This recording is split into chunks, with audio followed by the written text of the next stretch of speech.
Hello everyone. Today I would like to talk to you about food additives. Alright, so let's say you're a vegetarian and you're wanting something really good to eat. Subway pops in your head. What better place could there be? Perfect place for a vegetarian. You have plenty of choices, not limited what you can eat, and you can eat healthy. You order the veggie sub and you feel very confident in your healthy choice. Would you believe that you're actually ingesting a component called azeo, which is a chemical used in yoga mats to get in the air? Kind of scary. I would like to enlighten everyone today on some additives to try to avoid that could be harmful to your health.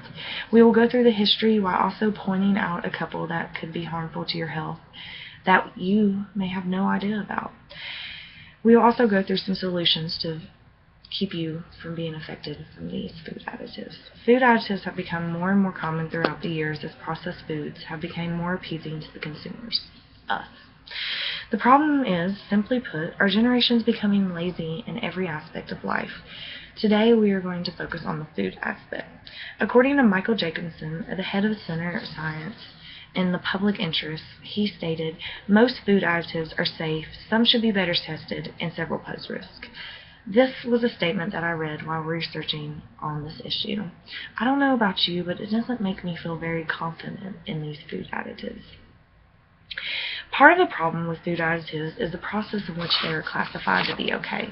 Back in 1958, there was many concerns about the safety of the new food additives being introduced, so an amendment was established being recognized as GRAS, generally recognized as safe, which refers to chemicals or substances which can be used as food additives without further evaluation or testing simply because they have been used for a long time and there is broad acceptance of their use.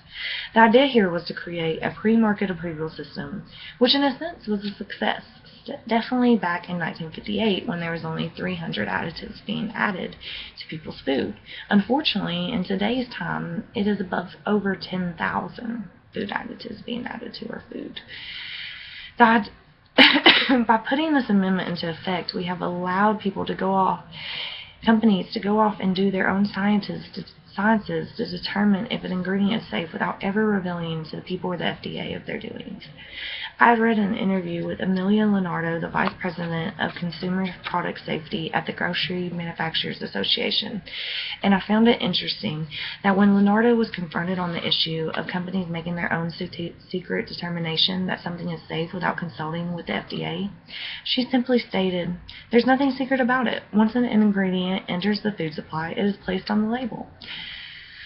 Insinuating there's no reason for the public or FDA couldn't evaluate these ingredients and determine if they're safe. Here's the interesting part. Directly following the statement, the interviewer asked, "But is it not true that sometimes these ingredients identified on the label are identified only in pretty generic ways and not the actual chemicals that may be being added?" Leonardo's reply was yes, and then she proceeded to say, "But if you have any questions, you are free to call the company and question them on the issue."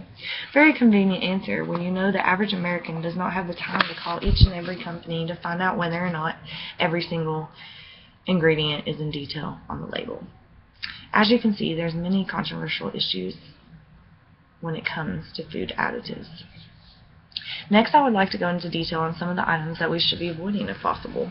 Now, this is where people generally are waiting for those typically difficult to pronounce words that we have no idea what they mean. Although there are some that are in this category, the first ones I would like to talk about are not so disguised. For example, sugar can be very harmful, and now I'm sure many of you are like, "Now I knew that."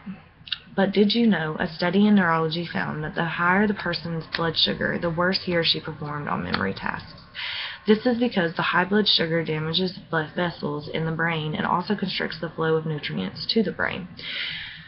Another harmful additive is surprisingly caramel coloring, which is made by heating sugars, typically with ammonia, and one of its compounds has been labeled as a cancer-causing agent. Another is brominated vegetable oil. This ingredient contains bromine, a compound found in flame retardants, and is linked to memory problems. You can find this ingredient in certain sodas, sport drinks, and juices. One example is Mountain Dew, for all you Mountain Dew lovers. So as you can see, these additives, they are dangerous. It's not even subtle things that, it's a big deal. These can truly affect us in very negative ways. The last additive, many may be already familiar with. It is used in vast amount of products. It is artificial food dyes. They have been proven to be related to hyperactivity and cancer. So what can we do to avoid being affected by these additives? Well, it's simple. We'll just stop eating. Okay, so maybe that wouldn't work out so well. One solution is to make or prepare our items from scratch, which is great, and it's truly the best way. But unfortunately, for many of us, our schedule does not allow for that, and we do not have that advantage. The other solution is to be more aware of what we're purchasing and read your labels. That is the best thing you can do. Typically, you want your food to have less than 10 ingredients on the label. And now, I know with the way the companies are today and the vast amount of food additives being added to people's food, this is a very difficult thing to obtain. But that is the best way. But in the end, the best thing is to just be educated on this issue. Know the things that you need to be avoiding. Stay up to date. There's new studies being discovered every day on new food additives that they have proven to be dangerous. If possible, aim for organic items or items without any artificial flavorings. Of course, because of the GRAS process being in effect, even taking these precautions won't always help. But as far as on the consumer side, this is the best we can do to protect ourselves. In conclusion, we have briefly went through the history of food additives and the effects some of them can have on us. We also went over some precautions and solutions to prevent us from being affected from these additives. I understand how chaotic life can be, trust me. The thought of trying to look into and evaluate everything you eat can seem like a hassle. But the question becomes, is convenience and time constraint worth putting your life at the risk? It's your choice. I would like to conclude with a video that I found very disturbing while researching this subject. It hits home. I'm sure many people will relate. When you were a child, your parents might have gave you Flintstone vitamins. They have been going for years, and I know I ate them, my little brother ate them, my big brother ate them. They've been going on for a long time. Well, and I'm sure your parents, I know my parents were always just like, it's going to make you grow big and strong. These are so good for you. You take one a day. Well, unfortunately, this video has found out that they may not be so good for you. But I'll let you just watch the video. Thank you for your time.